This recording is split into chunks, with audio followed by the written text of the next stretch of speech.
এই জন্য হাদিসের মধ্যে আসছে আল্লাহর নবী বলেন, যখন এমন একটা অবস্থা হবে, বিচার কার্য ফয়সালা হবে, আল্লাহ বলেন ওমতাজুল ইয়াওমা আইয়ুহাল মুজরিমুন, অপরাধীরা তোমরা আলাদা হয়ে যাও, যারা ক্ষমা পেয়েছো তোমরা আলাদা হও।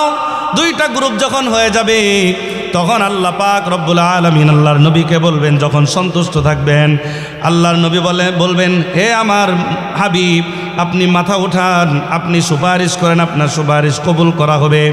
আল্লাহর নবী বলেন, সেদিন আমি আল্লাহর অনুমতি নিয়ে সুপারিশ করব, এমন বান্দাকে, এমন উম্মতকে সুপারিশ করব যারা আমার মতাদর্শ অনুযায়ী চলেছে। সুতরাং যদি কোনো ব্যক্তি নবীজির মতাদর্শ অনুযায়ী না চলে, সুপারিশ পাবে? সুপারিশের কোনো সুযোগ থাকবে? থাকবে।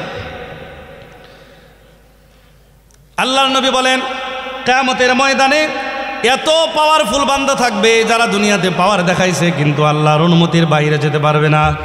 ওয়াকাম মিন মালাকিন ফিস সামাওয়াতি লা তুগনি শাফাআতুহুম শাইআ ইল্লা মিন বাদি আন ইয়াযানাল্লাহু লিমান ইয়াশাউ ওয়া ইয়ারদা। ওয়াকাম মিন মালাকিন ফিস সামাওয়াত, এই যে আকাশ দেখতেছো, এরকম উপরে আরো 6টা আকাশ, 7টা আসমান আছে, আরশে আজিম আছে, এই সব কিছুর মধ্যে কত কোটি কোটি ফেরেশতা আছে। আল্লাহ বলেন, ওয়াকাম মিন মালাকিন ফিস সামাওয়াত লা তুগনি শাফাআতুহুম, কেউ সুপারিশ করার কোনো অধিকার রাখবে না, কেউ সুপারিশ করার ক্ষমতা পাবে না, ইল্লা মিন বাদি আন ইয়াযানাল্লাহ, তবে যদি আল্লাহ অনুমতি দেয় তাহলে সে সুপারিশ করতে পারবে কি পারবে না বলেন? আল্লাহর নবী বলেন, আমি সুপারিশ করে নিব। শুধু তাই নয়, একজন হাফেজে কোরআন, যে ব্যক্তি হাফেজে কোরআন হয়েছে, এই কোরআন অনুযায়ী আমল করেছে, সেও সুপারিশ করে জান্নাতে নেবে। আল্লাহর নবী সাল্লাল্লাহু আলাইহি ওয়াসাল্লাম বলেন, মান ক্বারাআল কুরআন ফাস্তাযহারাহু ফাআহাল্লা হালালাহু ওয়া হাররামা হারামা, তোমাদের মধ্যে কোনো ব্যক্তি যদি কোরআন পড়ে এবং কোরআনের হালাল হারাম অনুযায়ী জীবনযাপন পরিচালনা করে, আল্লাহর নবী বলেন, মান ক্বারাআল কুরআন ফাস্তাযহারাহু ফাআহাল্লা হালালাহু ওয়া হাররামা হারামাহু আদখালাহুল্লাহুল জান্নাহ, ওই কোরআন ওই ব্যক্তিকে জান্নাতে প্রবেশ করাইবে, সে নিজে জান্নাতে প্রবেশ করবে। শুধু তাই নয়, ওয়াশাফাহু বিআশরাতি আহলি বাইতিহি কুল্লুহুম ক্বাদ ওয়াজাবাত লাহুন নার, তার পরিবার থেকে এমন 10 জনকে সুপারিশ করে জান্নাতে নিয়ে যাবে যে এই 10 জনের ব্যাপারে জাহান্নাম ওয়াজিব হয়ে গেছিল। এই যে সুপারিশ করার পাওয়ার ক্ষমতা দিবেন কে? আল্লাহ বলে, কার এত পাওয়ার, কার এত ক্ষমতা, আমার অনুমতির আগে সুপারিশ করে জান্নাতে নিয়ে যাবে? কার এত পাওয়ার? মান যাল্লাযী ইয়াশফাউ ইনদাহু ইল্লা বিইজনি ইয়ালামু মা বাইনা আইদিহিম ওয়া মা খালফাহুম। অতঃপর আল্লাহ বলেন, তোমাদের পিছনে, সামনে, উপরে, নিচে যা কিছু আছে সব কিছুর জ্ঞান আমি আল্লাহ রাখি। প্রথমত যে আলোচনা আমরা শুরু করতে চাই, কোরআনুল কারীমের যতগুলো আয়াত আছে, সমস্ত আয়াতের মধ্যে সবচেয়ে মর্যাদাবান আয়াত হলো আয়াতুল কুরসি। সুবহানাল্লাহ বলেন। নবী করিম সাল্লাল্লাহু আলাইহি ওয়াসাল্লাম বলেন, সাহাবী হযরত উবাই ইবনে কাব রাদিয়াল্লাহু তাআলা, ওনার থেকে একটা হাদিস বর্ণিত আছে, উনি বলেন, একদা নবী করিম সাল্লাল্লাহু আলাইহি ওয়াসাল্লাম আমাকে জিজ্ঞেস করলেন,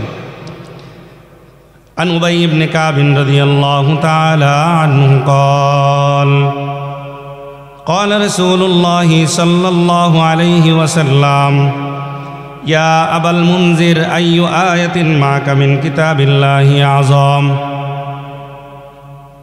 উবাই ইবনে কাব বলেন, আল্লাহর নবী আমাকে জিজ্ঞেস করলেন, কুরআনুল কারীমের সবচেয়ে মর্যাদাবান আয়াত তোমার কাছে কোনটা রয়েছে? উবাই ইবনে কাব বলেন, আল্লাহু ওয়া রাসূলুহু আলাম, এই ব্যাপারে আল্লাহ এবং আল্লাহর নবী ভালো জানেন। উবাই ইবনে কাব বলেন, আল্লাহর নবী আমাকে আবার জিজ্ঞেস করলেন, ইয়া আবাল মুনজির আইয়ু আয়াতিন মাকা মিন কিতাবিল্লাহি আযম। হে উবাই ইবনে কাব, হে আবুল মুনজির, তোমার কাছে আল্লাহর কুরআনুল কারীমের আয়াতগুলোর মধ্যে সবচেয়ে মর্যাদাবান কোন আয়াত রয়েছে? উবাই ইবনে কাব বলেন, ক্বালা কুলতু আল্লাহু লা ইলাহা ইল্লা হুয়াল হাইয়ুল কাইয়্যুম। ইয়া রাসূলুল্লাহ, আল্লাহু লা ইলাহা ইল্লা হুয়াল হাইয়ুল কাইয়্যুম তথা আয়াতুল কুরসি আমার কাছে অত্যন্ত মর্যাদাবান। ক্বালা, অতঃপর তিনি বলেন, আল্লাহর নবী যখন আমার এই কথাটা শুনলেন, ফাজারাবা ফি সাদরি, আমার বুকের মধ্যে এরকম একটা আলতো থাপ্পড় দিয়ে সাবাস জানিয়ে বললেন, লিয়াহনি লাকা ইয়া আবাল মুনজিরিল ইলম, হে আবাল মুনজির, হে উবাই ইবনে কাব, তোমার জন্য এই আয়াত, তোমার জ্ঞানের মধ্যে আল্লাহ আনন্দ দান করো। এই হাদিস দ্বারা বোঝা গেল আল্লাহ পাক রব্বুল আলামিনের কাছে কুরআনুল কারীমের যতগুলো আয়াত আছে সবচাইতে মর্যাদাবান আয়াত হলো আয়াতুল কুরসি। আয়াতুল কুরসি আল্লাহ তাআলার কাছে অনেক মর্যাদাবান একটা আয়াত। শুধু তাই নয়, আয়াতুল কুরসি হলো কুরআনুল কারীমের সবচেয়ে প্রধানতম আয়াত। আন আবি হুরায়রা রাদিয়াল্লাহু তাআলা আনহু قال قال رسول الله صلى الله عليه وسلم, আবু হুরায়রা রাদিয়াল্লাহু তাআলা আনহু বলেন, আল্লাহর নবী সাল্লাল্লাহু আলাইহি ওয়াসাল্লাম আমাকে বলেছেন, লিকুল্লি শাইইন সানামুন, প্রত্যেক জিনিসের শিকড় আছে, চূড়া আছে। ওয়া ইন্না সানামাল কুরআনি হিয়া সূরাতুল বাকারা, আর কুরআনুল কারীমের মূল শিখর চূড়া হলো সূরা বাকারা। শুধু তাই নয়, কুরআনুল কারীমের সূরা বাকারার ভিতরে একটা এমন আয়াত আছে যে আয়াতটা আল্লাহর কাছে অনেক দামি প্রধান আয়াত। আল্লাহর নবী বলেন, ওয়াফিহা আয়াতুন, তার মধ্যে একটা আয়াত আছে, হিয়া সাইয়্যিদাতু আয়াতিল কুরআন। ওই আয়াতটা কুরআনুল কারীমের সকল আয়াতের মধ্যে সবচেয়ে মর্যাদাবান, সবচেয়ে দামি এবং সরদার একটা আয়াত। সাহাবায়ে কেরাম জিজ্ঞেস করলেন, ইয়া রাসূলুল্লাহ, ওই আয়াত কোন আয়াত? আল্লাহর নবী বলেন, হিয়া আয়াতুল কুরসি, ওই আয়াত হলো আয়াতুল কুরসি। বলেন সুবহানাল্লাহ। এই হাদিসের মাধ্যমে বোঝা যায় কুরআনুল কারীমের সবচেয়ে মর্যাদাবান আয়াত, সবচেয়ে প্রধান আয়াত হলো আয়াতুল কুরসি। আয়াতুল কুরসি এমন একটা আয়াত যে আয়াতের মধ্যে নবীজি বলেছেন, আয়াতের মধ্যে জবান আছে, ঠোঁট আছে। বলে কেমন আয়াতের মধ্যে ঠোঁট আছে, কিভাবে বুঝলা? আল্লাহর নবী বলেন, قال رسول الله صلى الله عليه وسلم والذي نفسي بيده, ওই সত্তার কসম যার হাতে আমার জীবন। আল্লাহর নবী বলেন, ওই সত্তার কসম যার হাতে আমার জীবন, ইন্না লাহা লিসানান ওয়া শাফাতাইন, নিশ্চয়ই কুরআনুল কারীমের আয়াতুল কুরসির জবান এবং ঠোঁট রয়েছে। সাহাবায়ে কেরাম বললেন, কিভাবে ঠোঁট রয়েছে? আল্লাহর নবী বলেন, তুকাদ্দিসু, কারণ আয়াতুল কুরসির মধ্যে রবের পবিত্রতা বর্ণনা করা হয়। বলেন সুবহানাল্লাহ। শুধু তাই নয়, আল্লাহর নবী বলেন, তুকাদ্দিসুল মালিকু ইনদা সাকিল আরশ, আল্লাহর আরশে আজিমের চতুর্পাশে আয়াতুল কুরসি আল্লাহর পবিত্রতা বর্ণনা করে। কারণ আয়াতুল কুরসির মধ্যে শুরু থেকে শেষ পর্যন্ত যে অর্থ অনুবাদ রয়েছে সবগুলো প্রমাণ করে আল্লাহ তাআলার বরত্বতা এবং মহত্ব। তাহলে এই 3 নম্বর আলোচনা আমরা জানলাম, আয়াতুল কুরসির ভিতরে ঠোঁট এবং জবান আছে, যেই জবান এবং ঠোঁট দ্বারা আয়াতুল কুরসি আল্লাহর পবিত্রতা বর্ণনা করে দেয়। সুতরাং বোঝা গেল কোনো ব্যক্তি যদি আয়াতুল কুরসি পাঠ করে তাহলে সেও আল্লাহর পবিত্রতা বর্ণনা করবে। এবার একটু আমার সঙ্গে বলেন, আল্লাহর যদি কেউ প্রশংসা করে আল্লাহ খুশি হয় না বেজার হয়? মানুষের প্রশংসা করলে খুশি হয় না বেজার হয়? বলে আল্লাহর প্রশংসা করলেও তো আল্লাহ খুশি হয়। এই জন্য নামাজের মধ্যে যখন আমরা আল্লাহু আকবার বলে নামাজে দাঁড়াই, সূরা ফাতিহা অন্য সূরা মিলাই, এরপরে যখন আল্লাহু আকবার বলে রুকুতে যাই, যাওয়ার পরে আল্লাহ পাকের একটা বরত্বতা প্রকাশ করি, সুবহানা রাব্বিয়াল আযীম, সুবহানা রাব্বিয়াল আযীম। আবার যখন আমরা সিজদাতে যাই বলি সুবহানা রাব্বিয়াল আলা। এক রাকাতের মধ্যে আল্লাহর পবিত্রতা এত বেশি বর্ণনা করা হয়, অন্য কোনো ইবাদতে রবের এত বেশি শুকরিয়া আদায় করা হয় না। এই জন্য নামাজের মাধ্যমে আল্লাহ পাক রব্বুল আলামিন বান্দার উপর এত খুশি হয়, অন্য কোনো ইবাদতে আল্লাহ এত খুশি হয় না। শুধু তাই নয়, হাদিসের মধ্যে আল্লাহর নবী বলেন, ক্বালা রাসূলুল্লাহি সাল্লাল্লাহু আলাইহি ওয়াসাল্লাম, আসসালাতু মিরাজুল মুমিনিন, নিশ্চয়ই নামাজ হলো মুমিনের জন্য মেরাজ স্বরূপ। শুধু তাই নয়, আলী রাদিয়াল্লাহু তাআলা আনহু আল্লাহর নবীর সাহাবী, জামাতাও উনি বলেন আমি কোনো ওই রবের ইবাদত করি না যেই রবকে আমি দেখি না। কেমন ইবাদত করতো? রবের ইবাদত করতো কিভাবে? হাদিসে জিবরাইলের ভিতরে আল্লাহর নবী সাল্লাল্লাহু আলাইহি ওয়াসাল্লাম বলেন, আমার কাছে জিবরাইল ফেরেশতা এসে জিজ্ঞাসা করলো, মাল ইহসান ইয়া রাসূলুল্লাহ, ইহসান কোন জিনিসের নাম? ইহসান কাকে বলে? আল্লাহর নবী সাল্লাল্লাহু আলাইহি ওয়াসাল্লাম বলেন, আন তা'বুদাল্লাহ কাআন্নাকা তারাহ, তুমি এমনভাবে ইবাদত করবা যেই ইবাদতের মধ্যে মনে হবে তুমি আল্লাহকে দেখে দেখে ইবাদত করতেছো। এই দেন খেল যদি পয়দা না হয়, মনে মনে ধারণা করবা আমি আল্লাহকে দেখি না, এটা আমার চোখের সমস্যা, আল্লাহ এই পাওয়ার আমাকে দেয় নাই। আল্লাহর নবী বলেন, ফাইন লাম তাকুন তারাহু ফাইন্নাহু ইয়ারাক, তুমি যদি রবকে না দেখো তুমি মনে করবা তোমার রব তোমার দিকে তাকায় আছেন। কারণ নামাজের মধ্যে যখন আমরা দাঁড়াই, কার সামনে দাঁড়াই? জোরে বলি, কার সামনে দাঁড়াই? কার পবিত্রতা বর্ণনা করি? আল্লাহর পবিত্রতা বর্ণনা করি, আল্লাহর সামনে দাঁড়িয়ে যাই। এই জন্য নামাজের মাধ্যমে আল্লাহর পবিত্রতা বর্ণনা করে আল্লাহর শুকরিয়া আদায় করি। আল্লাহ এত খুশি হয়, এত খুশি হয় নামাজের মধ্যে যখন বান্দা কপালটা জমিনের মধ্যে ঠেকায়া রবের ইবাদত করে, রবের বরত্বতা স্বীকার করে। রব তখন অহংকার করে ফেরেশতাদেরকে বলে, দেখো তোমরা তো বলেছিলে এরা নাকি ফিতনা ফাসাদ করবে, আর আমার হুকুম মানবে না। আজকে একটা দল আমার কুদরতি পায়ে পড়ে এরা আমার বরত্বতা স্বীকার করে, সাক্ষী থাকো। এই বান্দা যদি আমার কাছে ক্ষমা চায় আমি তার জীবনের সবল গুনাহ মাফ করে দেব। কাদেরে কুদরত দারি হর চে খাহি আকুনি, কাদেরে কুদরত দারি হর চে খাহি আকুনি, মুর্দারা তু জান বখশে জিন্দারা মুর্দা কুনি। আমার রব তো সব কিছুর উপরে ক্ষমতাবান, এমন কোনো জিনিস নাই রব পারে না, বরং রব সব কিছুর মালিক, রব কিছু করতে পারেন তিনি কে?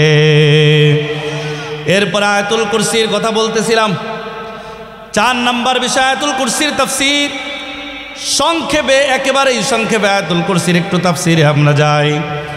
আয়াতুল কুরসির ভিতরে আল্লাহ পাক সর্বপ্রথম যেই কথাটা বলেন, আল্লাহ বলেন, আল্লাহু লা ইলাহা ইল্লা হুয়াল হাইয়ুল কাইয়্যুম।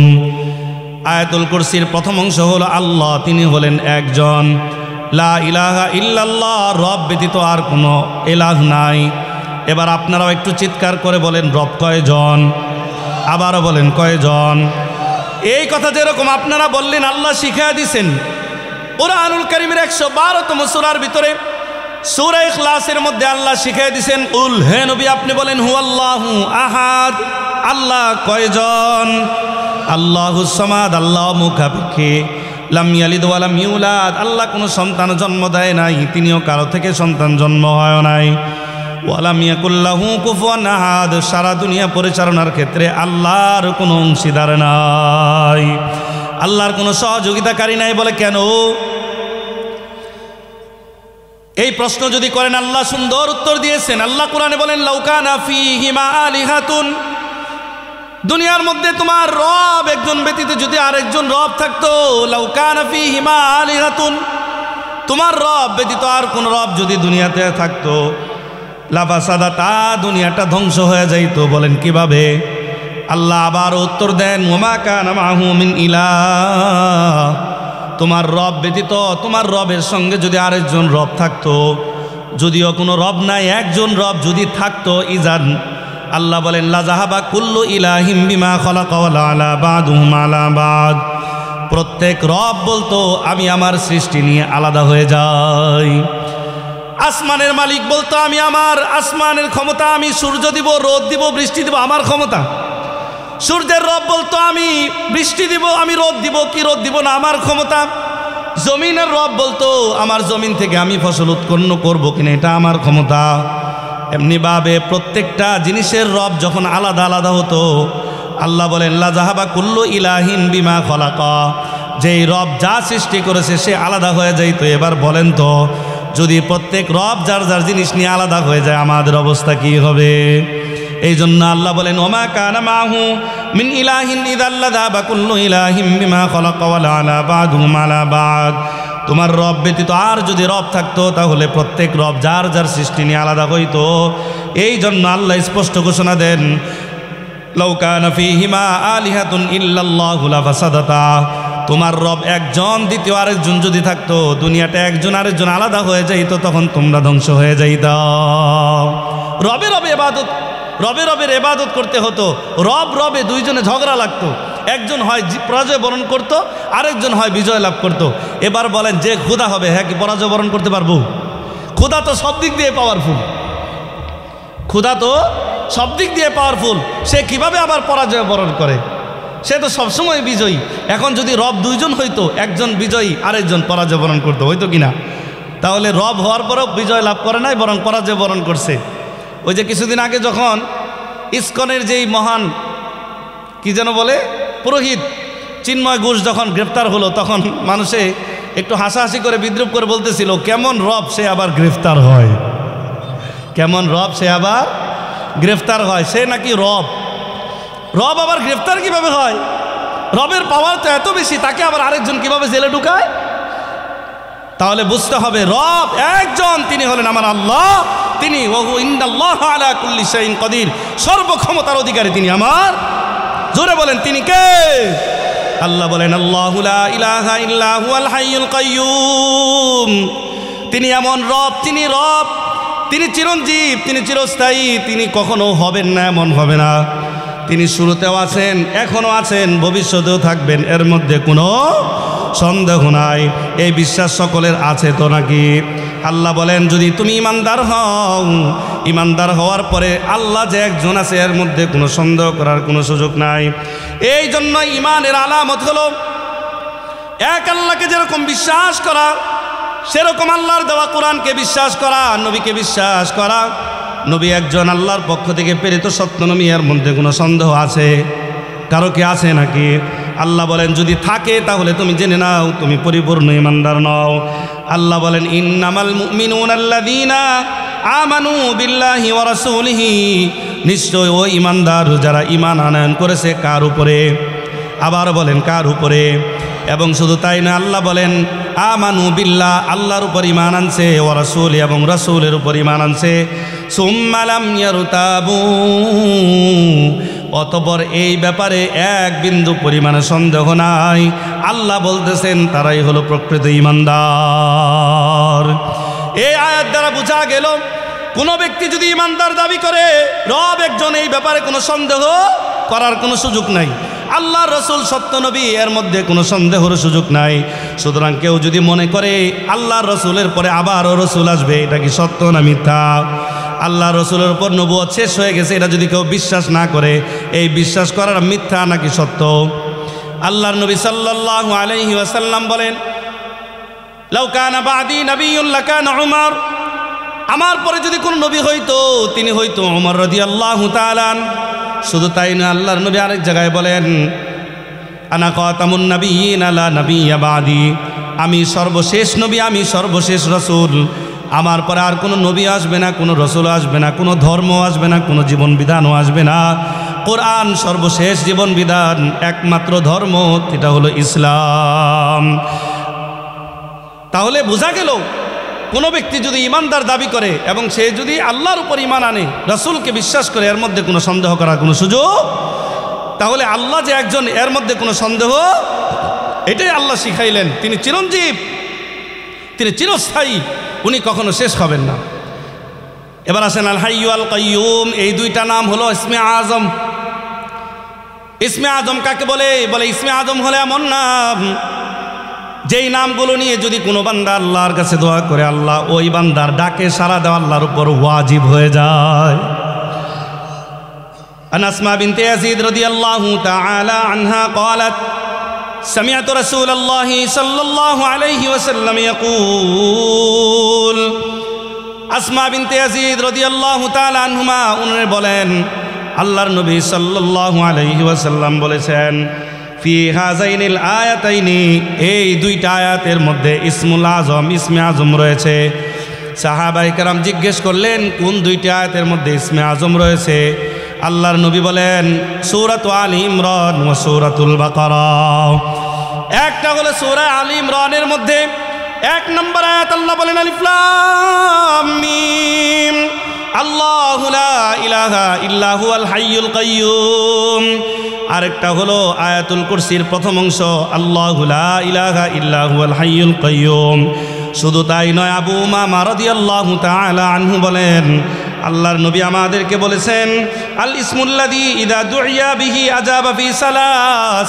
কোরআনের এমন 3টা জায়গা আছে যে 3টা জায়গা নিয়ে যদি কোনো বান্দা আল্লাহর কাছে দোয়া করে, এই 3টা জায়গা হলো ইসমে আজম। এই 2টা জায়গা নিয়ে যদি কেউ দোয়া করে, ওই দোয়ায় ডাকে সাড়া দেওয়া আল্লাহর জন্য কেমন যেন ওয়াজিব হয়ে যায়। সাহাবায়ে কেরাম বললেন ইয়া রাসূলুল্লাহ ওই 3টা জায়গা কোন জায়গা?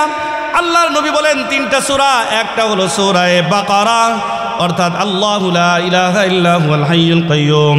2 নম্বর সূরা আল ইমরান আলিফ লাম মিম আল্লাহু লা ইলাহা ইল্লা হুয়াল হাইয়ুল কাইয়্যুম। 3 নম্বর হলো সূরা তাহা। আল্লাহ বলেন ওয়া আনাতিল ওয়ুজুহু লিল হাইয়িল কাইয়্যুম। সেই মহান চিরঞ্জীব চিরস্থায়ী রবের সামনে সেদিন সমস্ত মস্তক অবনত হয়ে যাবে। এই 3 সূরার এই 3 আয়াতের মধ্যে আল হাইয়ু আল কাইয়্যুম রয়েছে। আর আল হাইয়ু আল কাইয়্যুম এই 3টা শব্দ এই আয়াতগুলোতে পাওয়া যায়। আর এই ব্যাপারে উমামা থেকে হাদিস আসছে, বোঝা গেল এই 3টা নবীজি বলেছেন ইসমে আজম। সুতরাং আমি যদি আল্লাহর কাছে দোয়া করি ইয়া হাইয়ু ইয়া কাইয়্যুম বিরহমাতিকা নাস্তাগীস আসলিহ লানা শালানা কুল্লা, এইরকম যদি দোয়া করি আল্লাহ এই দোয়া কবুল করে নেবেন। এই জন্য আল্লাহর গুণবাচক নাম নিয়ে দোয়া করার দরকার আছে তো ইনশাআল্লাহ। এরপরে আল্লাহ পাক রব্বুল আলামিন বলেন লা তাখুযুহু সিনাতুন ওয়ালা নাওম। আপনার রব কেমন? তিনি এমন এক রব যার কোনো ঘুমও আসে না, যার কোনো তন্দ্রাও আসে না। আল্লাহর ঘুমও আসে না, আল্লাহর তন্দ্রাও আসে না। বলে কিভাবে আল্লাহর ঘুম আসে না? এবার একটা ঘটনা সুন্দর। হযরতে মূসা আলাইহিস সালাতু ওয়াস সালাম আল্লাহর কাছে জিজ্ঞেস করলেন ইয়া আল্লাহ। উনি যেহেতু একটু অন্য স্বভাবের ছিল, আল্লাহর সঙ্গে কথা বলতেন, এজন্য তাকে বলে কালিমুল্লাহ। জিজ্ঞাসা করলেন আল্লাহ তোমার কি ঘুম আসে না? তোমার কি ঝিমুনিও আসে না? তুমি কিভাবে দুনিয়াটা চালাও? তোমার কি একটু ঘুম আসে না? বলে না না রব, না না, তোমার রব এমন রব তার কোনো ঘুম আসে না। হাদিসে পাকের মধ্যে আল্লাহর নবী সাল্লাল্লাহু আলাইহি ওয়াসাল্লাম বলেন ইন্নাল্লাহা লা ইয়ানাম ওয়া লা ইয়ানবাগি লাহু আন ইয়ানাম। আল্লাহ তো ঘুমান তো নাই, বরং ঘুম আল্লাহর সঙ্গে শোভাও পায় না। মূসা আলাইহিস সালাতু ওয়াস সালাম বললেন ইয়া আল্লাহ তুমি আমাকে একটু বুঝায় দাও, তুমি না ঘুমায়া কিভাবে থাকো, তুমি না ঝিমুনি দিয়ে কিভাবে থাকো। এবার আল্লাহ পাক রব্বুল আলামিন বললেন 2 হাতে 2টা গ্লাস নিয়ে তুমি সারা রাত দাঁড়ায় থাকো পানি ভর্তি। মূসা আলাইহিস সালাম 2 হাতে 2টা গ্লাস নিয়ে এরকম দাঁড়িয়ে গেলেন। 1 ঘন্টা 2 ঘন্টা যাওয়ার পরে এবার বলেন তো ঝিমুনি আসে কিনা? মূসা আলাইহিস সালাম তো মানুষ নাকি? ঝিমুনি আসছে। ঝিমুনি আসার পরে এবার কি গ্লাস হাতে আছে না পড়ে গেছে? এই বলেন না, পড়ে গেছে না হাতে আছে? খারাপ লাগতেছে আপনাদের? আমি তো বললাম হুজুর আসলেই ছেড়ে দিব। তো মূসা আলাইহিস সালাম বললেন, আল্লাহ বললেন যে তুমি একটু দাঁড়ায় থাকো। তো কিছুক্ষণ পর ঘুম আসছে, হাত থেকে গ্লাসটা পড়ে গেছে। এখন পড়ে যাওয়ার পর পানি পড়ে গেছে। এখন যদি গ্লাসটা কাঁচের গ্লাস হয় ভেঙে গেছে, আর যদি মাটির গ্লাস হয় তাহলে তো স্বাভাবিক। যাই হোক, যেটাই হোক না কেন, তো পাত্র পড়ে গেছে, পড়ে পানিটা পড়ে গেছে নিচে। আল্লাহ বলেন কি হলো? বলে যে মানে একটু ঘুম আসছিল এই জন্য গ্লাসটা পড়ে গেছে। আল্লাহ বলে তাহলে তুমি একটু চিন্তা করো, তুমি এরকম একটু ঝিমুনি দিলা, তোমার হাত থেকে গ্লাসটা পড়ে ভেঙে গেছে। আমি আল্লাহ যদি ঘুমাই সারা দুনিয়াটা এরকম ভেঙে চুরমার হয়ে যাবে। বলেন আল্লাহু আকবার। আল্লাহ ঘুমাইলে কি দুনিয়া থাকবে? এই জন্য আল্লাহ পাক ঘুমায় না, আল্লাহ ঝিমুনি দেয় না। এই জন্য নবীজি বলেছেন ওয়ালা ইয়ানবাগি লাহু আন ইয়ানাম। আল্লাহর সঙ্গে ঘুম শোভা পায় না, কারণ আল্লাহ যদি ঘুমায় দুনিয়া থাকবে? বাচ্চা নিশ্চিন্তে মায়ের কোলে কেন ঘুমায়? কারণ বাচ্চা জানুক আর না যাক, তার জেহেনের ভিতরে আল্লাহ এটা ঢুকায় দিছে, আমাকে দেখভাল করার জন্য একজন আল্লাহ নিয়োজিত করেছেন, আমার মা। বাচ্চা কোনো জায়গায় এতটা নিরাপদ নাই যতটা নিরাপদ মায়ের কোলে, ঠিক কিনা? কেন? কারণ সে নিশ্চিত থাকে একজন রক্ষণাবেক্ষণকারী আছেন। দুনিয়া সুন্দরভাবে প্রতিদিন সূর্য উঠে নামে ডুবে, এগুলো কেন হয়? কারণ এগুলো সব কিছুর পরিচালনার বিষয়ে একজন আছে, তিনি আমার। বুঝে আসছে সকলের? আল্লাহ বলেন লাহু মা ফিস সামাওয়াতি ওয়া মা ফিল আরদ, আর রক্ষণাবেক্ষণের মধ্যে রয়েছে, আমার পর্যবেক্ষণের মধ্যে রয়েছে, এটা আমার। আল্লাহ পাক বলেন ইন কুল্লু মান ফিস সামাওয়াতি ওয়াল আরদি ইল্লা আতির রহমানি আবদা, আসমান এবং জমিনের মধ্যে যা কিছু আছে সব কিছু কিয়ামতের ময়দানে তোমার রবের সামনে আবদা, বান্দা হয়ে যাবে। আব্দুন শব্দের অর্থ হলো দাসত্ব, গোলামের মতো মাথা নিচে করে এরকম দাঁড়িয়ে যাবে। তোমার রবের সামনে যখন সকলে দাঁড়াবে তখন কে রিক্সাওয়ালা, আর কে টাকাওয়ালা, কে দেশের প্রধানমন্ত্রী, আর কে দেশের সবচেয়ে নিম্ন কর্মচারী, আল্লাহর কাছে কিন্তু এটা স্থান নয়। আল্লাহ বলেন ইন কুল্লু মান ফিস সামাওয়াতি ওয়াল আরদি ইল্লা আতির রহমানি আবদা, আবদা মানে বান্দা হয়ে, গোলাম হয়ে আমার রবের সামনে তোমরা দাঁড়াবা। তাহলে কিসের এত পাওয়ার, কিসের এত অহংকার? আল্লাহ বলে খবরদার ওয়ালা তামশি ফিল আরদি মারহা, জমিনের উপরে তুমি চলতেছ জোরে করে পা মর্দন করে চলো না। ইন্নাকা লান তাখরিকাল আরদ, তুমি যেই জুতার আঘাত করে পা দিয়ে জোরে জোরে এই মাটির উপরে চলতেছো, মাটিটা দুভাগ করতেও পারবা না। ওয়ালান তাবলুগাল জিবালা তুলা, তুমি জোরে জোরে পা দিয়ে মাটির মধ্যে মেরে তুমি পাহাড়ের মতো লম্বাও হতে পারবা না। পারবে নাকি? আল্লাহ বলে জমিনটা আমি বানাইলাম, পাহাড়টা আমি বানাইলাম, তুমি এত পাওয়ার নিয়ে চলো না, এত অহংকার করে চলো না, কারণ তোমার মৃত্যুর পরে এই জমিনের ভিতরে তোমাকে ঢুকানো হবে। এই জন্য মাটি প্রতিদিন বান্দাকে ডাকে, কি ব্যাপার তোমার এত পাওয়ার, এত জালেম হয়ে গেল, মানুষের উপরে জুলুম করা শুরু করলা, তোমার এত পাওয়ার কোত্থেকে এলো?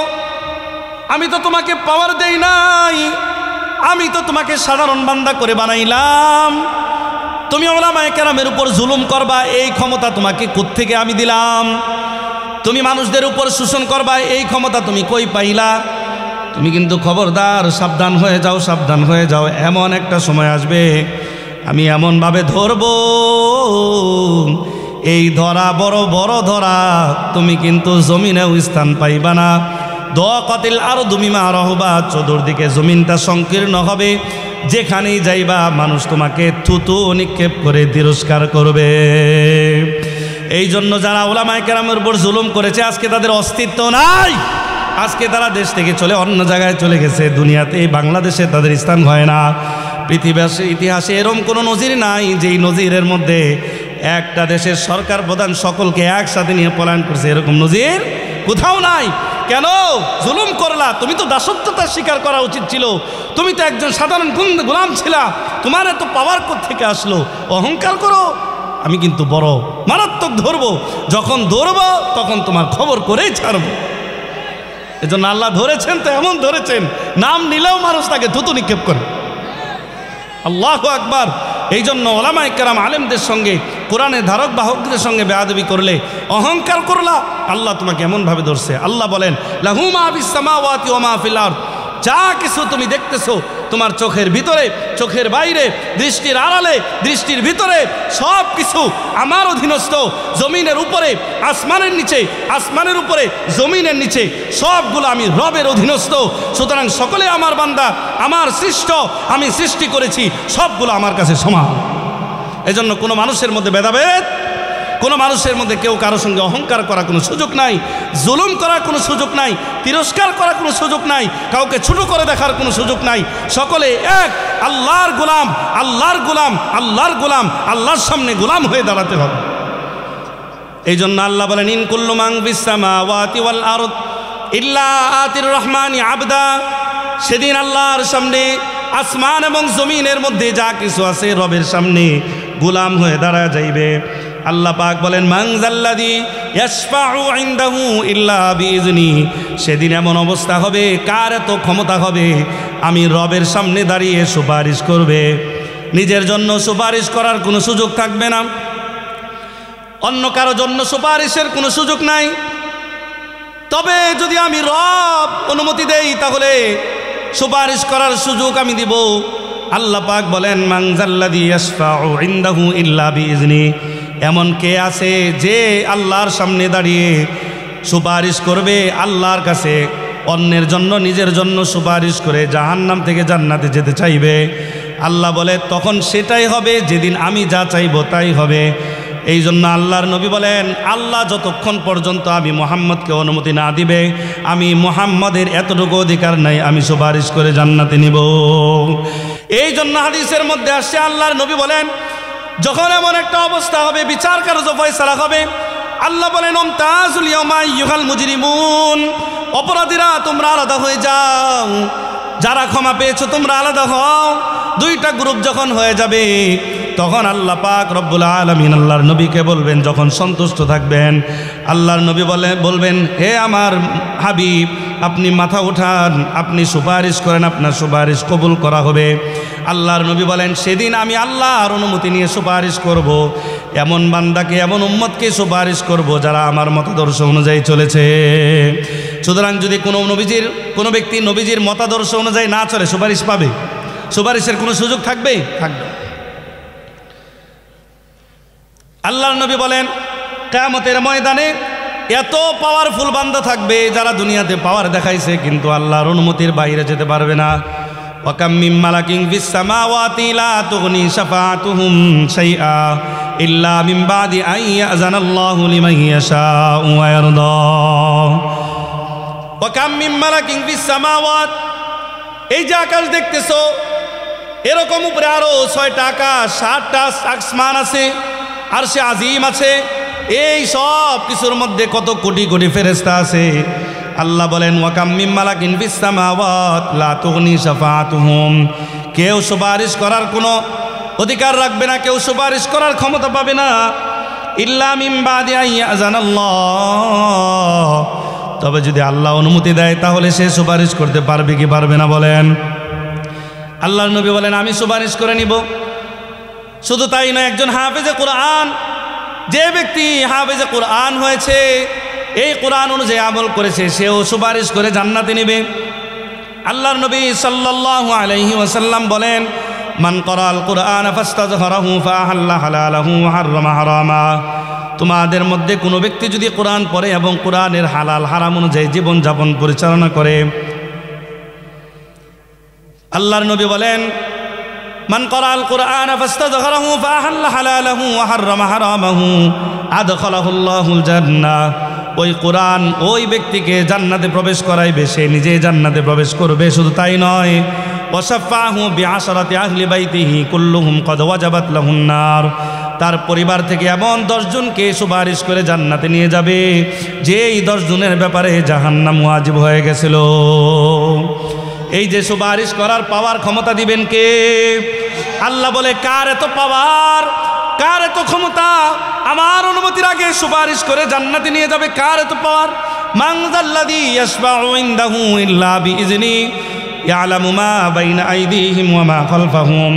অতঃপর আল্লাহ বলেন তোমাদের পিছনে সামনে উপরে নিচে যা কিছু আছে সব কিছুর জ্ঞান আমি আল্লাহ রাখি। এবার বলেন আল্লাহ তাআলা সব কিছুর জ্ঞান রাখেন তো? আমাদের আগে কি হয়েছিল, এখন কি হচ্ছে, ভবিষ্যতে কি হবে, কিয়ামত কখন হবে, কিয়ামতের পরে কি হবে, সব কিছু জানেন কে? শুধু তাই নয়, আল্লাহ পাক রব্বুল আলামিন কেমন জ্ঞানের অধিকারী। আল্লাহ বলেন অন্ধকার অমাবস্যা রাতের মধ্যে আমি আরশে আজিম থেকে দুনিয়ার মধ্যে যদি কোনো একটা কালো পিঁপড়া কালো পাথরের উপরে আমাবস্যা অন্ধকার রাত্রিতে গুটগুটো অন্ধকারেও যদি কোনো কালো পিঁপড়া হেঁটে হেঁটে যায়, আমি আল্লাহ আরশে আজিম থেকে স্পষ্ট দেখতে পাই।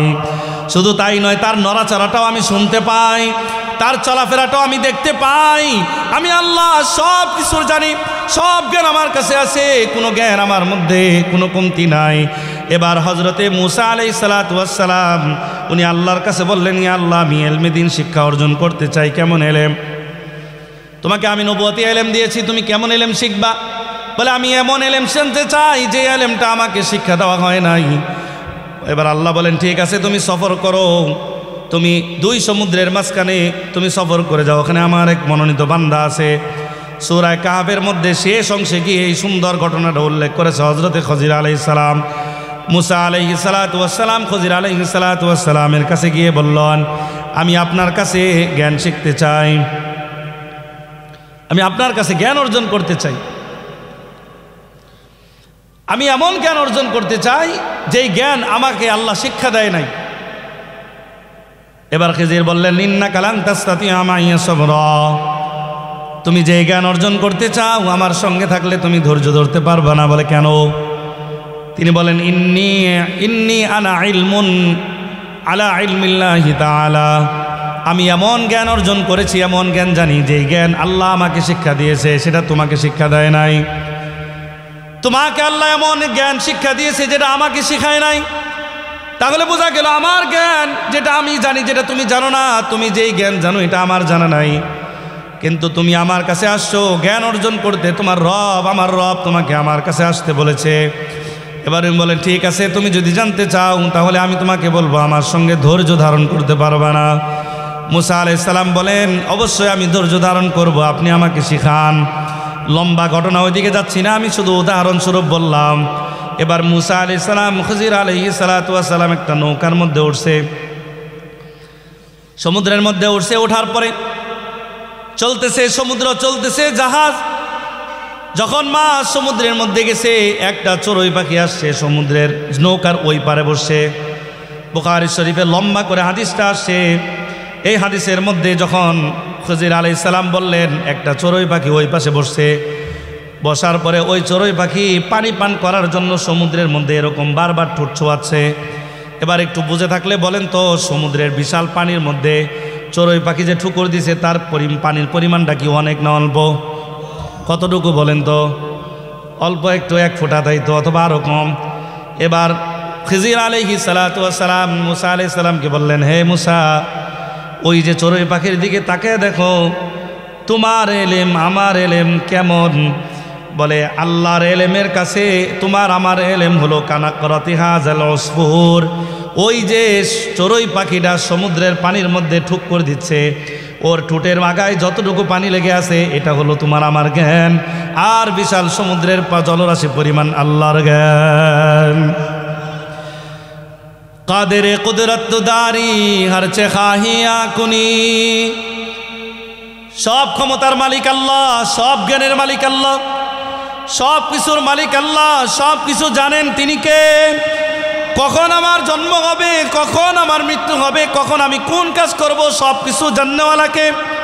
এই যে যেরকম আপনারা বললেন, আল্লাহ বলেন, ইয়ালামু মা বাইনা আইদিহিম ওয়া মা খালফাহুম, আমি তোমার পিছনে সামনে কি হবে না হবে আমি সব জানি, আমার সব জ্ঞান আছে, আমার সব আমার নলেজের ভিতরে আছে। সুতরাং তোমরা এত পাওয়ার দেখাও না, এত জ্ঞানী জ্ঞানী বলে চিৎকার করো না, বরং তোমাকে আমি যেই জ্ঞান দিয়েছি এটা আমার সামান্য একটা অংশ দিলাম।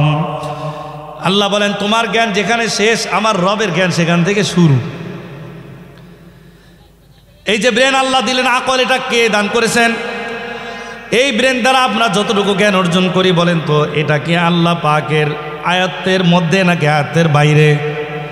এবার আপনার আমার যে জ্ঞান, এটা কি আল্লাহর জ্ঞানের কাছে অনেক না অল্প? ওই যে উদাহরণ দিলাম এই চড়ুই পাখির ঠোঁটের মতো। অতঃপর আল্লাহ বলেন, ওয়ালা ইউহিতুনা বিশাইইম মিন ইলমিহি ইল্লা বিমা শাআ। শুধু তাই নয়, আমি যদি কোনো ব্যক্তিকে কোনো জ্ঞান অর্জন করার মতো তৌফিক না দেই, সে কোনো জ্ঞান অর্জন করতে পারে না। ওয়ালা ইউহিতুনা বিশাইইম মিন ইলমিহি, আমার জ্ঞানের কোনো একটা অংশ আয়ত্ত করতে পারবে না, ইল্লা বিমা শাআ, তবে আমি আল্লাহ যদি চাই তাহলে তুমি জ্ঞান অর্জন করতে পারবা। আমি কোনো বান্দার ব্যাপারে কোনো ফয়সালা করলে ওই বান্দা অতটুকু জ্ঞান অর্জন করবে। এই আয়াত দ্বারা একটা মাসালা ক্লিয়ার হয়ে যায়। কোনো বান্দা যদি কোনো সন্তানকে আলেম বানাতে চায় তাহলে আল্লাহর কাছে দোয়া করা। শুধু আলেম নয়, জুনিয়র লাইনেও যদি আপনি ডাক্তার ইঞ্জিনিয়ার বানাইতে চান, কার কাছে দোয়া করা? আল্লাহ যদি তৌফিক না দেয় তাহলে কি জ্ঞান অর্জন সম্ভব নাকি? মেডিকেলে অনেক ছাত্রছাত্রীরা কিন্তু ভর্তি হয়, ইঞ্জিনিয়ারে অনেক ছাত্রছাত্রী ভর্তি হয়। এবার একটু সকলেই বলেন তো, সকলে কি দেশের নাম করা ডাক্তার ইঞ্জিনিয়ার হতে পারে নাকি? সকলেই কি বিশাল উল্লেখযোগ্য ছাত্র হতে পারে নাকি? একই মেহনত করে, একই ক্লাসের 10 জন ছাত্রছাত্রী পড়াশোনা, অনেক মেহনত, অনেক চেষ্টা মেহনত করে, একই সাথে খায়, একই সাথে উঠা বসা করে, একই সময় নিয়ে পড়াশোনা করে, একই সঙ্গে পরীক্ষা দেয়, আবার একই সঙ্গে রেজাল্ট পেয়ে যায়। এবার আমাকে বলেন 10 জন কি এক নাম্বার একই রেজাল্ট করে নাকি ভিন্ন ভিন্ন রেজাল্ট হয়? বলে কেন? কারণ আল্লাহ বলেন ওয়ালা ইউহিতুনা বিশাইইম মিন ইলমিহি ইল্লা বিমা শাআ। তুমি ততটুকুই জ্ঞান অর্জন করতে পারবা আমি আল্লাহ যতটুকু তোমার জন্য চাইব। ভালো আলেম কি সকলেই হতে পারে নাকি? আপনার বাড়ির আশেপাশে কৃষক একজন মানুষ, দিন মজুর শ্রমিক, কাজের লোক, কাজ করে খায়, দিন আনে দিন খায়, 500 টাকা ময়না পায়। সন্ধ্যাবেলায় 500-100 টাকা নিয়ে আবার 600-700 টাকা ময়না দিন মজুরি কাজ করে এটা নিয়ে বাজারে গিয়ে সন্ধ্যাবেলায় খাবার নিয়ে আসে। একদিন যদি কাজে না যেতে পারে, ঘরে খাবারের কোনো ব্যবস্থা নাই, এমন অনেক মানুষের সন্তানগুলা জগৎ বিখ্যাত বড় বড় আলেম হয়েছে কি হয় নাই? আবার কোটি কোটি মানুষের কোটি কোটি টাকার বান্ডিল নিয়ে ঘুমায় থাকে, এমন সন্তান মাদ্রাসায় আলেম বানাতে দিছে। সে আলেম তো হতেই পারে নাই, বরং পথভ্রষ্ট হয়ে গেছে, এমন নজির আছে না নাই? এই জন্য আল্লাহ যদি চায় তাহলেই হবে। যেহেতু আল্লাহ চাইলে হবে, তাহলে আল্লাহর কাছে তো চাইতেও হবে নাকি? কোনো ব্যক্তি যদি আল্লাহর কাছে না চায়, আল্লাহ দেয় না। আল্লাহ বলেন ওয়াকালা রাব্বুকুম, তোমার রব তোমাকে বলতেছে উদউনি, আমার কাছে চাও, আস্তাজিব লাকুম, তুমি আমার কাছে চাইবা, আমি তোমাকে চাওয়ার সাথে সাথে আমি আল্লাহ দিয়ে দিব। हर घड़ी देने के वो तैयार है, हर घड़ी देने के वो तैयार है, जो न मांगे उससे वो बेजार है। সকলকে দেওয়ার জন্য তোমার রব বসে আছে, তুমি চাও না, তুমি পাও না। আবার যারা চায় তারা পেয়ে যায়। বলে কখন চাইবো? আমি বলে তুমি শেষ রাত্রে যখন সকলে ঘুমায়, এই যে শীতের রজনীতে রাত, অনেক রাত করে আমরা বসে আছি, যখন সকলে ঘুমায় গেল, শেষ রাত্রে তুমি একটু উঠে ঠান্ডা পানি দিয়ে ওযু করে আরামের কম্বলকে হারাম করে যায় নামাজটা বিছায় একটু দাঁড়ায় যাও, দেখো তোমার রবের কাছে চাইলে দেয় কিনা।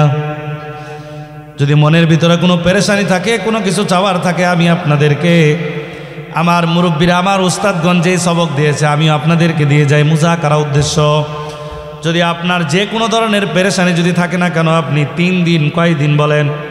3 দিন শেষ রাত্রে আপনি উঠবেন, বিবিকে বিচ্ছেদ করে দিয়ে, বিছানার মধ্যে বিবিকে ছেড়ে দিয়ে আপনি আলাদা করে আসবেন। বিবি বিছানায় ঘুমাক, আপনি তাকে ডিস্টার্ব করবেন না। আপনি ঠান্ডা পানি দিয়ে ওযু করেন। গরম পানি দিয়ে ওযু করলে অলসতা থাকে, ঘুমের জড়তা, যখন চোখের মধ্যে ঘুম থাকে, উঠে ঠান্ডা পানি দিয়ে চোখের মধ্যে মারবেন, দেখবেন ঠান্ডা ঘুম চলে গেছে। আসেনি? অভিজ্ঞতা আসেনি? আছে আছে। ঠান্ডা পানি দিয়ে যখন আপনি ওযু করলেন, ওযু করার পরে আপনার চোখ থেকে ঘুম চলে গেল, শরীরের অলসতা দূর হয়ে গেল। এবার আপনি যায় নামাজটা বিছায় নামাজে দাঁড়ায় যান, তাহাজ্জুদের নিয়তে 2 রাকাত নামাজ পড়েন।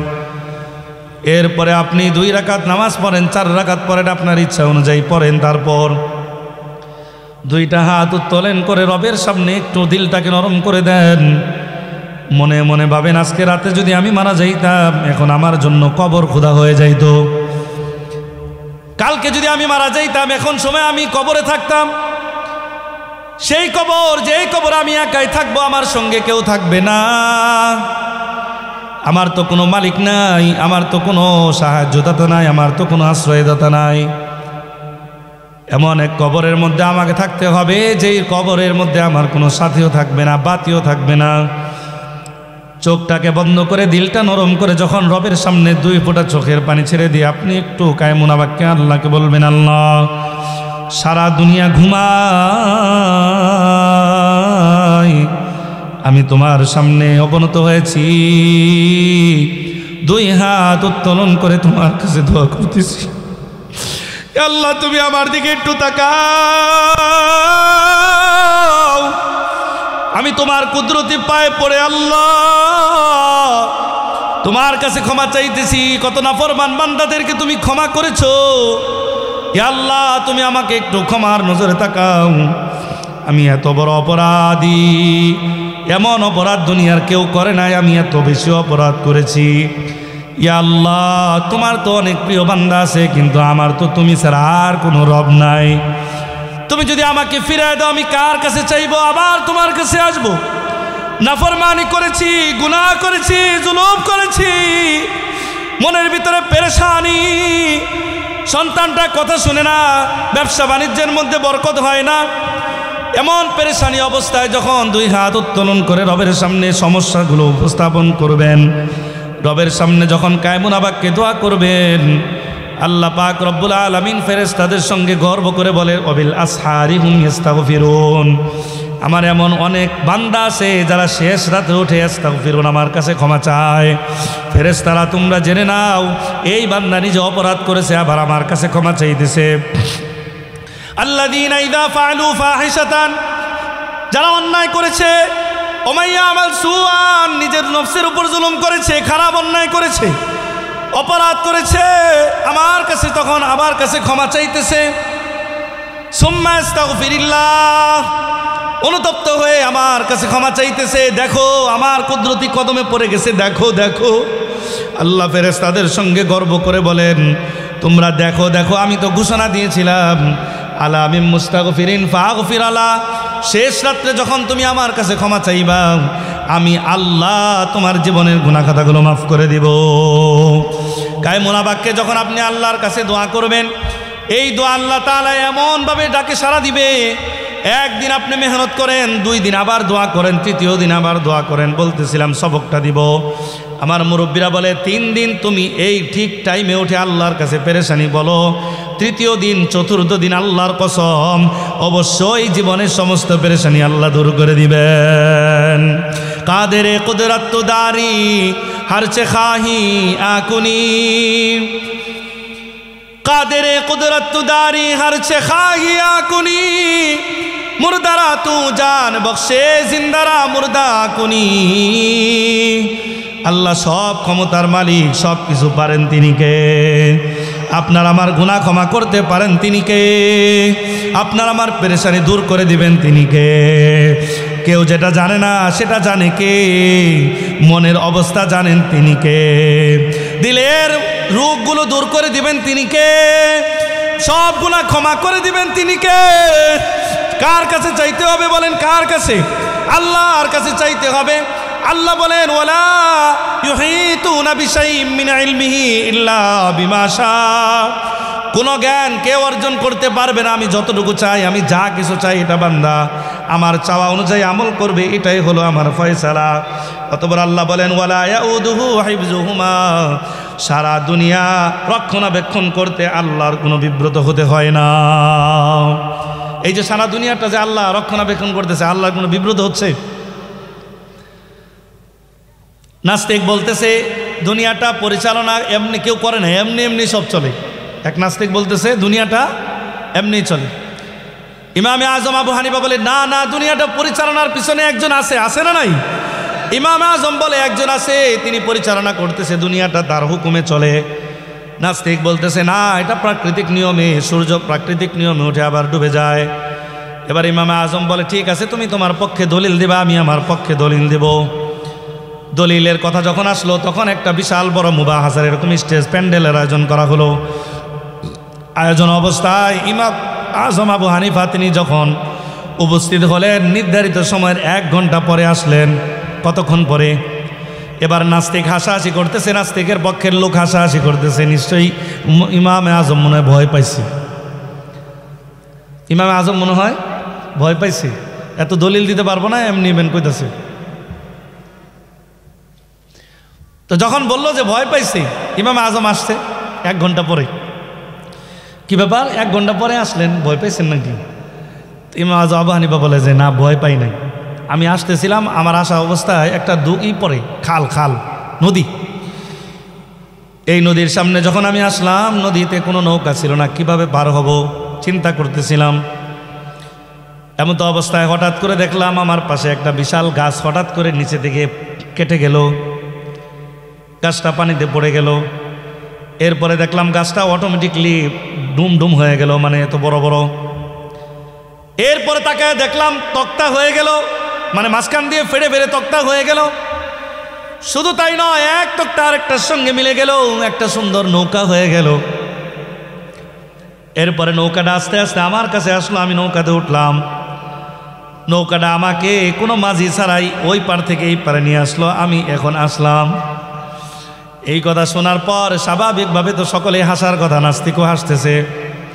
বলে তো আপনি কি মনে হয় দলিল দিতে পারবেন না? চিন্তা করে পেরেশান হয়ে পাগল হয়ে গেছেন। বলে কেন? বলে এমনি এমনি কোনো গাছ কি ফেরে যায়? এমনি এমনি কি নৌকা হয় নাকি? এমনি এমনি কি ওই পার থেকে এই পার মাঝি ছাড়া আসতে পারে নাকি? আপনি মনে হয় পাগল হয়ে গেছেন, মাথায় মনে সমস্যা দেখা দিছে।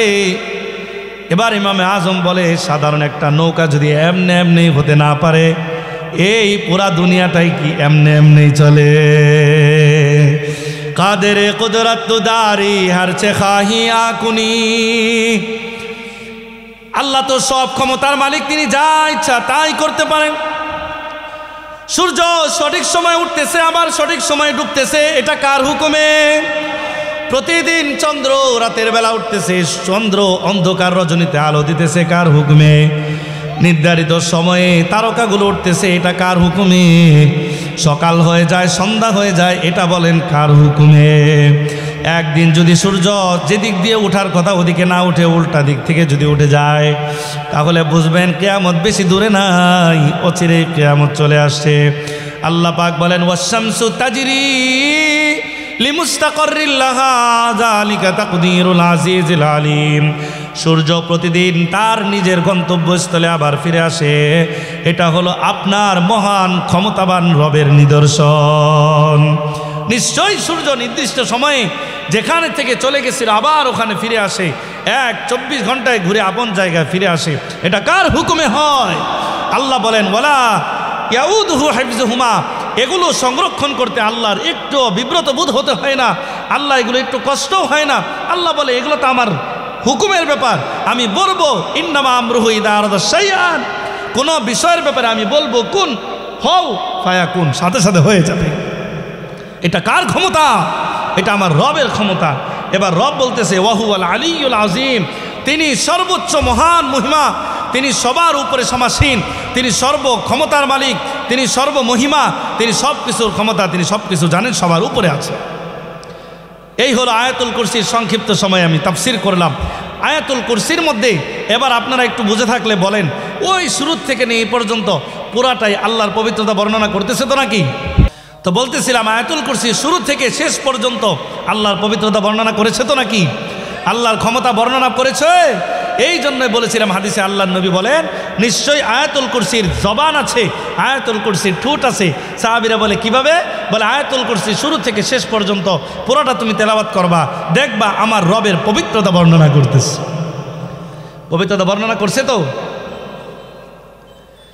আল্লাহ বলেন ওয়াজআলনা সাকফাম মাহফুজা, তুমি আমার সৃষ্টি নিয়ে একটু গবেষণা করো। এই যে তোমার মাথার উপরে আকাশের দিকে তাকাও, সামা সাকফাম মাহফুজা, খুঁটিবিহীন আমি আকাশটা সংরক্ষণ করে রেখেছি। ওই খুঁটিহীন নীল আকাশ কার নিদর্শন? রব যে একজন আছে, এর মধ্যে কি কোনো অস্পষ্টতা আছে নাকি? আল্লাহ বলেন তোমার রব কেমন? তোমার রব বলতেছে আলাম নাজআলিল আরদা মিহাদা, জমিনটাকে আমি দিলাম বিছানা স্বরূপ, ওয়াল জিবালা আওতাদা, জমিনটা যেন নাড়াচাড়া না করে ভূমিকম্প না হয় জন্য পাহাড়গুলোকে দিলাম পেরেক স্বরূপ। এই রকম এক একটা নিদর্শন নিয়ে যদি আলোচনা করি সারা রাত চলে যাবে। বোঝানো উদ্দেশ্য তোমার রবের নিদর্শন এত বেশি এত বেশি। তাফাক্কারু ফি খালকিল্লাহ ওয়ালা তাতাফাক্কারু ফিল্লাহ, তোমার রবের সৃষ্টি নিয়ে যদি একবার গবেষণা করো, তোমার রব একজন আছেন এর মধ্যে কোনো সন্দেহ থাকবে না। এক নাস্তিক ইউরি গ্যাগারিন বলেছিল মহাকাশ আমি ভ্রমণ করে আসছি, লক্ষ লক্ষ মাইল ভ্রমণ করে আসলাম। মুসলমানরা যাদেরকে আল্লাহ বলে, হিন্দুরা যাদেরকে দেবতা বলে, খ্রিস্টানরা যাদেরকে গড বলে, আর কোনো অস্তিত্বই খুঁজে পাইলাম না। যখন তার এই মন্তব্য ছিল, আল্লামা দেলোয়ার হুসাইন সাইদি রাহিমাহুল্লাহ তাআলা, আল্লাহ তাকে জান্নাত নসিব করুন, বলেন আমিন। আল্লামা দেলোয়ার হুসাইন সাইদি রহমতুল্লাহি আলাইহি উনি ওনার বয়ানের মধ্যে বলতেছিল ইউরি গ্যাগারিন এই কথা বলে, উনি উত্তর দিয়েছিলেন ছাগল কোথাকার, নিজের পিঠটা কি দেখতে পাও নাকি? এই যে নিজের পিঠটা আছে এটাকে আপনি দেখতে পান নাকি? নিজের এই ঘাড়টাকে আপনি চোখ দিয়ে দেখতে পান নাকি? এত দূরে যাওয়ার দরকার নাই, নাকের মাঝখানে জায়গাটা দেখতে পান নাকি? এবার বলে নিজের জায়গাটা নিজের চোখের দুই পাশে এই যে জায়গাটা দিয়ে দেখতে পাও না, তুমি লক্ষ লক্ষ মাইল ঘুরে আল্লাহকে দেখে ভালো। কত বড় ছাগল, কত বড় পাগল, কত বড় ছাগল। সে বলতেছে লক্ষ লক্ষ মাইল ভ্রমণ করে নাকি আল্লাহর দিকে আলাইবে। আল্লাহ বলে আমাকে দেখার দরকার নেই, আমার সৃষ্টি দেখো, তুমি আমাকে তোমার সৃষ্টির মধ্যে পা যাইবা। সুন্দর একটা ঘটনা মনে পড়ছে, বলবো নাকি? ইমামে আজম আবু হানিফা, আরেক বর্ণনা আরেক আল্লাহর ওলির কথা আসছে, আমি নাম বললাম জানি না। ইমামে আজমের কথা যেহেতু পড়েছে ওটাই বলি। ওনার কন্যা সন্তানকে যখন পাত্রপক্ষ দেখার জন্য আসে, এবার তো পাত্রপক্ষ দেখবে, ওনাকে বলা হলো যাও পাত্রপক্ষ তোমাকে দেখবে, একটু তার সামনে দেখা দাও। এই কথা যখন বলল তখন ওনার মেয়ে বলল আপনি টেনশন করবেন না, এই যে আমি একটা কাগজ দিলাম, একটা কাগজের মধ্যে কি যেন লিখে দিছে, এক বলে কাগজটা নিয়ে আপনি পাত্রপক্ষকে দিবেন, ছেলেকে দিবেন। ওই কাগজ নিয়ে যখন তাদেরকে দেওয়া হলো, কাগজের মধ্যে সুন্দর একটা কবিতা লিখে রাখছে, ফার্সি ভাষায় কবিতা লিখছে। কবিতার সারমর্ম হলো কেউ যদি আমাকে দেখতে চায় সে যেন আমার হাতের লেখা দেখে। এই কথা লিখে দেওয়ার পরে ছেলে পক্ষর মা বাবা খুশি হয়ে গেল, বড় মেয়ে বড় বুদ্ধিমতী, কারণ হাতের লেখা দেখলে বোঝা যায় তার ভিতরে যে লেখছে না জানি সে কত বুদ্ধিমতী, কত সুন্দর। অর্থাৎ এনে বোঝানোর উদ্দেশ্য হলো হাতের লেখা দেখলে বুঝতে পারবেন যার মন যত ফ্রেশ তার হাতের লেখা তত সুন্দর হয়। এই জন্য আমাদের উস্তাদরা বলতেন হাতের লেখা যদি সুন্দর করতে চাও তিনটা জিনিস লাগে। কয় জিনিস? এক নাম্বার ভালো একটা মন লাগে, মন ফ্রেশ লাগবে। কারোর সঙ্গে ঝগড়া করে যখন লিখতে বসবেন আপনার লেখা সুন্দর হবে না, যতই চেষ্টা করেন। মনের ভিতরে খুঁতখুঁতানি আছে, অমুক চিন্তা আছে, অমুক চিন্তা আছে, বসে লিখতে চাইবেন মন বসবে না, লেখা সুন্দর হবে না। বলে এক নাম্বার হলো সুন্দর একটা মন, ফ্রেশ মন লাগবে। দুই নাম্বার সুন্দর একটা ভালো কাগজ লাগবে। যদি পাতলা পুতলা কোনো কাগজের মধ্যে লিখতে যান, কালি এদিক দিয়ে লিখবেন, কলম ফুটো হয়ে ওদিক দিয়ে কালি বের হয়ে যাবে, হয় কি হয় না? যারা ছাত্র ভাই আছো তোমরা তো ভালো জানো। তিন নাম্বার ভালো একটা কলম লাগবে, একটা ভালো কলম, একটা ভালো কাগজ, আর একটা মন ফ্রেশ লাগবে। তিনটা জিনিসের সমন্বয়ে যখন আপনি লিখবেন আপনার হাতের লেখা সুন্দর হবে। ইমামে আজম আবু হানিফার মেয়ে ওনার পাত্রপক্ষকে যখন কাগজটা দিলেন, সুন্দর কাগজের মধ্যে সুন্দর ফ্রেশ মন নিয়ে সুন্দর কলম দিয়ে যখন কবিতাটা লিখে দিলেন, সুন্দর লেখাটা দেখলে বুঝে ফেললো এটার পিছনে যে লেখছে না জানি কত সে সুন্দর। এবার আল্লাহ কেমন যেন বলতেছে, উদাহরণস্বরূপ দিলাম, আল্লাহ বলতেছে এত সুন্দর পাহাড় পর্বত, এত সুন্দর ঝর্ণা, এত সুন্দর আকাশ, এত সুন্দর তারকারাজি, সুন্দর একটা সূর্য, সুন্দর চন্দ্র দেখেও কি তোমার বুঝে আসে না আমি আল্লাহ আছি? আমি আল্লাহ কত সুন্দর, আমি আল্লাহ যে সব কিছু করতে পারি, তোমার কি বুঝে আসে না? তাফাক্কারু ফি খালকিল্লাহ ওয়ালা তাতাফাক্কারু ফিল্লাহ। আল্লাহর সৃষ্টি নিয়ে গবেষণা করো, আল্লাহকে পেয়ে যাইবা। আল্লাহর সৃষ্টির মধ্যে আল্লাহ লুকায়িত আছে। ওই যে সে যেমন বলেছিল আমার হাতের লেখার ভিতরে আমি আছি, আল্লাহ কেমন যেন বলে আমার সৃষ্টির মধ্যে আমি আল্লাহ লুকায়িত আছি। তোমার বুঝে আসবে, তুমি আমার সৃষ্টি নিয়ে একটু গবেষণা করো। এজন্য আল্লাহ বলে ওয়ালা ইউহিতুনা বিশাইইন ওয়ালা ইয়াউদুহু হিফযুহুমা, সবগুলো আল্লাহ সংরক্ষণ করে। আল্লাহ পাক রব্বুল আলামিন সর্বক্ষমতার অধিকারী, সব কিছুর পিছনে আল্লাহ আছেন। এই যে আয়াতুল কুরসির 4 নাম্বার কথা, 5 নাম্বার হলো আয়াতুল কুরসির 2টা আমল বলবো। কয়টা আমল? আয়াতুল কুরসি কত ফজিলতের এই হাদিস দ্বারা বোঝা যায়। রমজানুল মুবারক মাসে যখন জাকাতের সম্পদগুলো সাহাবায়ে কেরাম একত্রিত করলো, রমজান মাসে জাকাত দেন না আপনারা? যারা জাকাত দেয় আর কি, জাকাতের সম্পদগুলো যখন একত্রিত করা হলো, বাইতুল মাল রাষ্ট্রীয় কোষাগারে একত্রিত করা হলো, আল্লাহর নবী আবু হুরায়রাকে বললেন তুমি এটাকে পাহারাদারের দায়িত্ব নিয়োজিত হও।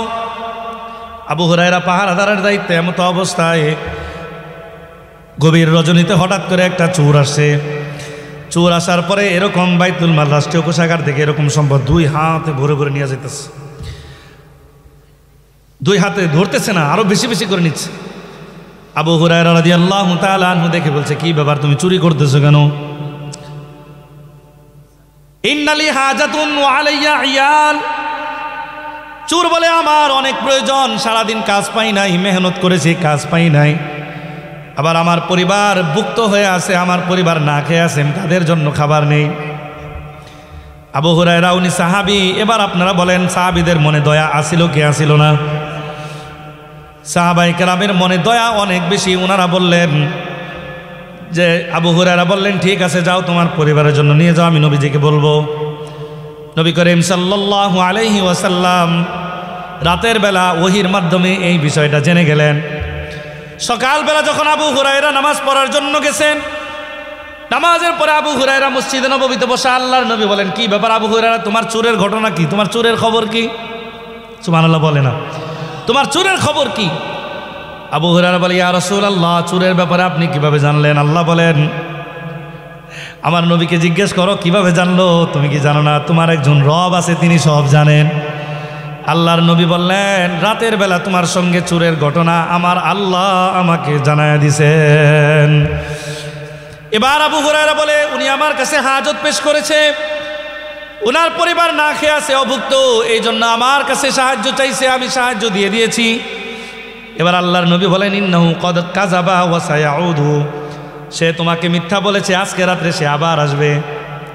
আবু হুরায়রা আশ্চর্য হয়ে গেল, কি বলে ইয়া রাসূলুল্লাহ, সে মিথ্যা বলেছে? বলে হ্যাঁ। এবার বলেন, ঠিক আছে সমস্যা নাই, রাতের বেলা আবার পাহারাদারে। মুসলিম শরীফে হাদিসটা সুন্দর আসছে, খুব মজার একটা হাদিস। আল্লাহর নবী সাল্লাল্লাহু আলাইহি ওয়াসাল্লাম আবু হুরায়রাকে বলেন, আজকে সতর্ক থাকো, আবার আসবে। ঠিকই রাতের বেলা ওই চোর আবার আসে। আসার পরে ওই আগের দিনের মতো সম্পদগুলো নিয়ে যাচ্ছে। এবার আবু হুরায়রা বলে, কি ব্যাপার, সম্পদ নিয়ে কই যাও? বলে, আমার উপর পরিবার আছে,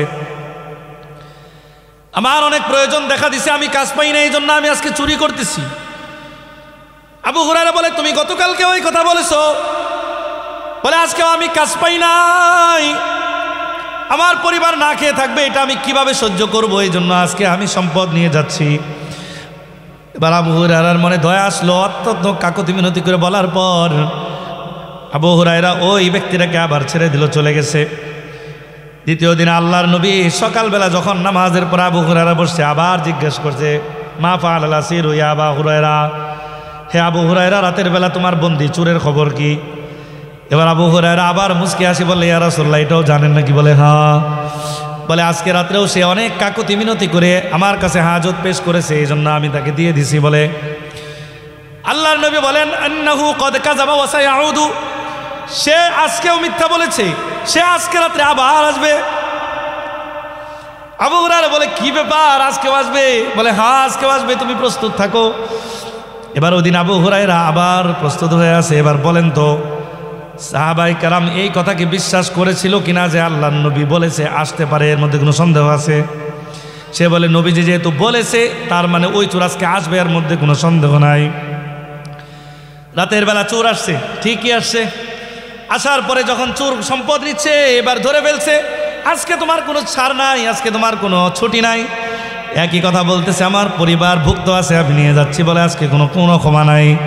বলে, কেন ক্ষমা নাই? আজকে তোমার কোনো ক্ষমা নাই, নবীজি তুমি বলছে তুমি 2 দিন মিথ্যা বলেছো, এবং এটাও বলেছে আজকে তুমি আবার আসবা, আজকে তোমার কোনো ক্ষমা, তোমার কোনো ছাড় নাই, আজকে তোমাকে ধরে বেঁধে রাখবো, আল্লাহর নবীর সামনে নিয়ে যাইব। এবার যখন চোর দেখলো বেগত্তা, এবার চিন্তা করলো কিভাবে ছাড় পাওয়া যায়। চোর ভালো করে জানতো সাহাবায়ে কেরাম ইলমের প্রতি বড় আগ্রহী। এবার চোর বলল, তোমাকে আমি এমন একটা আমল শিখিয়ে দিব, যে আমল শিখার পরে তুমি যদি সম্পদগুলা ঘরের ভিতরে রাখো, আর যদি তুমি সম্পদ ঘরের ভিতরে রাখার পরে দরওয়াজাটা তালা লাগায় দাও, তালা লাগানোর পরে যদি তুমি রাতের বেলা সারা রাত ঘুমাও, আর ঘুমের আগে যদি এই দোয়াটা পরে আল্লাহর উপর ভরসা করে ঘুমাও, সকাল পর্যন্ত এই সম্পদের দায়িত্ব আল্লাহর জিম্মায় চলে যায়। এবার আবু হুরায়রা বলে, এমন কি আমল আছে? ওই চোর তখন বলে, এমন একটা আয়াত আছে সূরা বাকারার 155 নম্বর 255 নম্বর আয়াত। বলে, ওই আয়াত কি?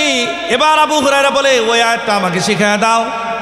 এবার ওই ব্যক্তিটা চোরে শিক্ষা দিচ্ছে, আল্লাহু লা ইলাহা ইল্লা হুয়াল হাইয়ুল কাইয়্যুম লা তাখুযুহু সিনাতুন ওয়া লা নাওম লাহু মা ফিস সামাওয়াতি ওয়া মা ফিল আরদ মান যাল্লাযী ইয়াশফাউ ইনদাহু ইল্লা বিইজনি। শুরু থেকে শেষ পর্যন্ত পড়ার পর এটাই হলো ওই দোয়া। এই আয়াতটা পরে তুমি রাতের বেলা সম্পদের মধ্যে আল্লাহর উপর ভরসা করে একটা ফু দিয়া দরওয়াজাটা তালা লাগায় তুমি ঘুমায় যাও, সারা রাত্রে সম্পদের পাহারাদার আল্লাহর দায়িত্ব চলে যাবে। এবার আবু হুরায়রা ওয়াদা মাফিক তাকে ছেড়ে দিল, চোর চলে গেছে। পরের দিন নবীজি ফজরের নামাজের পরে বলল, মা ফাআলাল আসিরু ইয়া আবু হুরায়রা, রাতের বেলা তোমার চোরের খবর কি আবু হুরায়রা? এবার আল্লাহর নবী সাল্লাল্লাহু আলাইহি ওয়াসাল্লামের প্রশ্নের জবাবে আবু হুরায়রা কিছুই বলতে পারে না। বলে ইয়া রাসূলুল্লাহ, বড় অপরাধ করেছি মনে হয়। বলে কি অপরাধ করেছো? বলে আমি তাকে ছাড়তাম না, কিন্তু আমাকে জ্ঞান শিখাই দিছে, এমন একটা এলেম শিক্ষা দিছে যেই এলেম শিখার কারণে আমি ওয়াদা করেছিলাম তাকে ছেড়ে দিব। আল্লাহর নবী বলেন কি শিখাইছে? বলে আয়াতুল কুরসি শিখায় বলেছে, এইগুলা বলেছে যেগুলো বললাম একটু আগে। আল্লাহর নবী বলেন ইন্নাহু কদ সাদাকা, সে যা বলেছে একদম সত্য বলেছে। বলেন সুবহানাল্লাহ। সে যেটা বলেছে সত্য বলেছে। এবার আবু হুরায়রা বলে আশ্চর্য, চোরেও এত সুন্দর কথা বলে? আগের 2 দিন বললেন মিথ্যা বলেছে, আজকে বললেন সত্য বলেছে। চোরে সত্য বলল কেন? আবু হুরায়রা যখন আশ্চর্য, আল্লাহর নবী বলেন তুমি কি জানো ওই চোর কে? আবু হুরায়রা বলে না, আমি তো জানি না ওই চোরটা কে, ওইটা মনে হয় কোন ব্যক্তি। বলে ওটা কোনো ব্যক্তি নয়, এটা হলো ইবলিস শয়তান। সুবহানাল্লাহ কয় না? ইবলিস শয়তানে শিখে গেছে যদি মাল সম্পদ পাহারাদারি না দাও, মাল সম্পদ যদি রক্ষণাবেক্ষণ করতে চাও তাহলে আয়াতুল কুরসি পড়ে ফু দাও। কত বড় ফজিলত! এমনকি দরওয়াজা খুইলা ঘরের ভিতরে জিনিস রেখে ঘুমাইবেন নাকি আয়াতুল কুরসি পড়ে? বলে না। ওই যে হুজুর বলছিল সন্তান যদি পেতে চান তাহলে বিয়ে করেন কেন? বলে এটা হলো উসিলা, কারণ প্রত্যেকটা জিনিসের উসিলা আছে। আপনি যদি ধান না লাগান, ধান গাছ না লাগাইলে ধান হবে নাকি? আপনি যদি বলেন আল্লাহ ভরসা, ক্ষেত থেকে অটোমেটিকলি ধান আসবে, বলে এটা নয়। আল্লাহ বলেন ফাইদা কুদিয়াতিস সালাত, যখন আমার হুকুম পালন করে নামাজ আদায় করলা ফান্তাশিরু ফিল আরদি, জমিনে ছড়ায় যাও। ওয়াবতাগু মিন ফাদলিল্লাহ, আল্লাহর দেওয়া রিজিক তালাশ করতে থাকো, কারণ আল্লাহ তোমাদের জন্য জমিনের মধ্যে হালাল রিজিকের ব্যবস্থা করে রেখেছেন। ইয়া আইয়ুহাল্লাযীনা আমানু কুলু মিম্মা ফিল আরদি হালালান তাইয়্যিবা, জমিনের মধ্যে যে হালাল রিজিক তোমাদের জন্য রেখেছি এখান থেকে তোমরা তালাশ করতে থাকো। এই জন্য বোঝানোর উদ্দেশ্য হলো জমিনের মধ্যে এই হালাল রিজিকগুলো তালাশ করা, আল্লাহ তাআলার দেওয়া বিধানগুলো ফলো করা, আল্লাহ তাআলার পক্ষ থেকে আমাদের পক্ষ থেকে চেষ্টা মেহনত করা, জিম্মাদার আল্লাহ নিয়ে নেবেন, আল্লাহ ওইটার দায়িত্বভার নিয়ে দিবেন। এই জন্য সম্পদ যদি কেউ পাহারাদার না দিয়ে বরং এটাকে সুন্দর করে ঘরের ভিতরে রেখে ঘরটা বন্ধ করে যদি আয়াতুল কুরসি 3 বার পরে ফু দিয়ে দেন, তাহলে এই সমস্ত সম্পদগুলো সারা রাত্রে পা ধরা ধরে এই সম্পদ রক্ষণাবেক্ষণের দায়িত্ব আল্লাহ হয়ে যান। আয়াতুল কুরসির সর্বশেষ 6 নম্বর কথা, قال رسول الله صلى الله عليه وسلم من قرأ আয়াতুল কুরসি দুবুর কুল্লি সালাতিন মাকতুবা, 5 ওয়াক্ত নামাজের পরে কোনো ব্যক্তি যদি আয়াতুল কুরসি পাঠ করে, আল্লাহর নবী বলেন লাম ইয়ামনাহু মিন দুখুলিল জান্নাতি ইল্লাল মাউত, ওই ব্যক্তিকে জান্নাতে প্রবেশ করতে কোনো বাধা থাকবে না, একমাত্র তার মৃত্যু। এই হাদিস দ্বারা বোঝা গেল কোনো ব্যক্তি যদি 5 ওয়াক্ত নামাজের পরে আয়াতুল কুরসি পাঠ করে, আয়াতুল কুরসি পাঠ করার কারণে তার ফায়দা কি হবে? মৃত্যুর আগে ওই বান্দাটা কালেমা নসিব হবে, মৃত্যুর পরে সরাসরি আল্লাহ ওই বান্দাকে জান্নাতের মেহমান বানায় দিবেন। এই জন্য আয়াতুল কুরসি শিখার দরকার আছে তো ইনশাআল্লাহ। আয়াতুল কুরসি যারা পারি না শিখে নিব। একটা সবক আপনাদেরকে দিয়ে দিলাম আয়াতুল কুরসি। আয়াতুল কুরসি নিয়ে যে আলোচনাগুলো করলাম সংক্ষিপ্ত সময়ে, আল্লাহ পাক রব্বুল আলামিন আমাদের সকলকে এটার উপর পরিপূর্ণভাবে আমল করার তৌফিক দান করুক, আমিন।